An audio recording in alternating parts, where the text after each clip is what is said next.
Hello everyone! Watch this video and find out how did coronavirus affect Russian business, what's the current state of the business, and how to go bankrupt and not to lose your last property. My name is Michael and I'm the head of international development of Braiden consulting law firm. So how did coronavirus spread in Russia? The timeline of events. Moscow issued a stay-at-home order for all residents starting from March 30. Muscovites were not allowed to leave their homes except in cases of emergency medical care and other threats to life and health, to travel to work from those who are obliged to make purchases in the nearest shop or pharmacy, to walk paths at a distance not exceeding 100 meters from the place of residence, as well as to take out the garbage. People were instructed to keep a distance of 1.5 meters from each other. Also, on March 30, Russia has completely closed its borders for both Russians and foreign citizens. On April 20, for the first time since the outbreak of COVID-19 in Russia, mass protests took place. However, most of them turned out to be virtual. Russian citizens used apps like Yandex Maps and Yandex Navigator for virtual protests. People demanded to implement a state of emergency instead of the so-called self-isolation regime. From the 1st of June to the 14th of June in Moscow, as an experiment, the so-called walk-in mode was introduced, in which all Muscovites were allowed to go outside, strictly on no schedule. But on the 9th of June, the Moscow mayor cancelled the regime of self-isolation and special passes for moving around the city.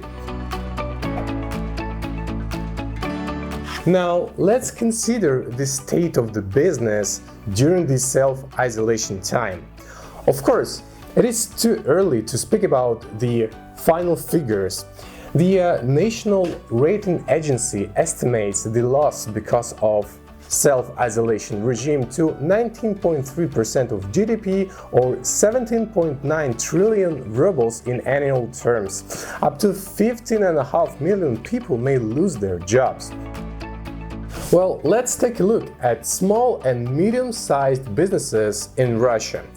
The Russian government identified 12 business areas that suffered the most: air and road transport, tourism, hotel business, catering, culture, entertainment and leisure, including cinemas, museums and zoos, sports, conferences and exhibitions, domestic services, dental practice, branch of continuing education. Also, on the list is the retail of non-food products and the media. Just imagine, the share of Russian companies facing bankruptcy has grown to 32% during the period of the quarantine measures. The fact is that 1/3 of Russian companies are at risk of bankruptcy. The bankruptcy moratorium has been introduced during the quarantine in Russia.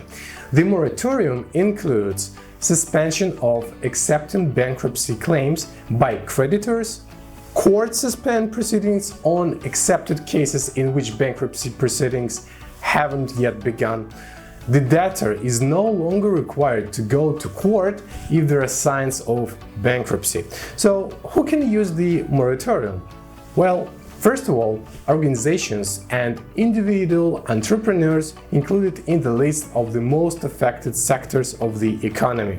It can also be organizations included in the list of strategic companies. Why may bankruptcy be the best way to close your business?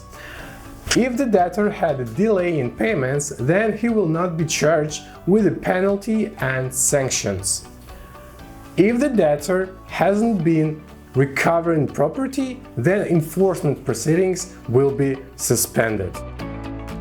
It is important to remember that during the moratorium, the debtor enterprise will not be able to work as usual. Obviously, bankruptcy cannot be avoided.